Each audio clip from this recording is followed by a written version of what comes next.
You spend weeks planning, and then the market changes overnight. Sound familiar? Today we'll see why planning needs to adapt faster, and how the usability of modern tools can be a real game changer for empowering business power users. FP&A and controlling. Don't crunch numbers for fun. We're here to give the business a steady footing when everything else is moving. Turning raw data into insights and into decisions leaders can trust. But keeping up has become harder. Requirements shift faster than our models, which is why resilience and usability matter so much. If the tools are hard to use, they're hard to adapt, and then decisions slip. Almost 3 out of 4 teams say the need to adjust planning and forecasting has increased. This isn't just changing figures, it's changing the logic behind the plan. When big shifts hit, new competitors, product launches, channel changes, pricing swings, you need to rethink drivers, links between subplans, and how scenarios roll up to financials. How often does this really happen?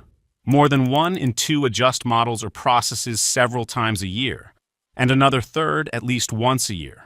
Long static runs simply don't hold in dynamic markets. What is pushing so hard? External effects. Market volatility and shocks are number 1 at 64%, rising costs and inflation at 44%, and customer behavior shifts at 39%. These forces are a steady drumbeat. They make businesses harder to plan and amplify core pain points: higher effort, slower simulations, sluggish adjustments, and models that feel too static. So the question becomes, how can planning stay flexible enough to respond to change, while staying stable enough to deliver trusted insights? Resilient planning is our response mechanism. It focuses on quick reactions to shocks while keeping strategic direction stable, and it relies on integrated yet flexible models backed by reliable data. The biggest drivers won't go away, which means more frequent adjustments are the new normal. The gap is adapting faster without losing trust in the results. First, own the problem where it lives, inside the business. The people who understand drivers and trade-offs should be able to change models and report safely and frequently without waiting in line. Secondly, there is good news. Planning tech has matured. Like BI self-service, modern platforms are far easier for power users to model, run scenarios, and integrate subplans, so frequent adjustments become routine. And third, coaching beats classrooms. Most FP&A pros who built advanced Excel, even VBA, can thrive in modern planning tools. Coach them in the real model so they gain skin in the game. So let's summarize this. To build in the business, you need excellent tools in the hands of well-trained specialists. Start with usability, a consistent, intuitive interface across modules, no clutter, and smooth end-to-end modeling.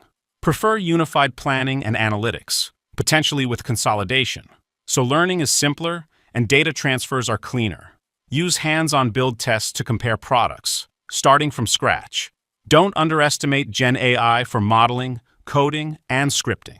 It can generate and explain small logic pieces that are clearer than click-heavy UIs. Don't shy away from a few lines of code. Bring experienced consultants in early to lay solid foundations and patterns, but pair them with your future power users from day one. Over time, hand over more tasks until consultants become a safety net. Many controllers enjoy creative modeling more than repetitive number crunching. It grows their skills and market value, and gives the business the flexibility it needs. In short, combine usable software, embedded coaching, and engaged power users, and frequent adjustments become routine, delivering solid numbers and sound decisions without the drama. Want to learn more about what makes planning more resilient? Get the full Bark study for free. Find the link in the comments.